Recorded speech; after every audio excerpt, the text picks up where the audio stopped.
How to take subscription of Amazon Prime. Hey everyone, welcome back to our channel. In today's video I will guide you on how you can actually take subscription of Amazon Prime, so make sure to watch the video till the very end.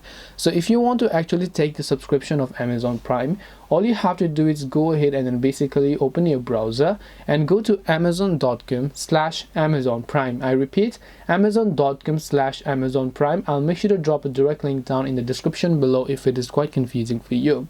Now you can log into your existing free Amazon account, or it will ask you to create one whenever you're on this page. You have to tap the start your free 30-day trial option and make sure to log into your Amazon account. Then after that you will be able to see all the Amazon Prime benefits. What are the benefits that you get with the subscription?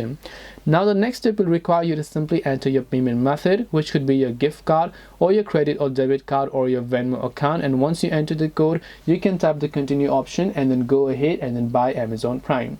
This way you will be able to take subscription of Amazon Prime. Hope this video was very helpful. If you have got any questions, feel free to also leave them down below. Thank you for watching till the end of this tutorial and see you soon in the next video.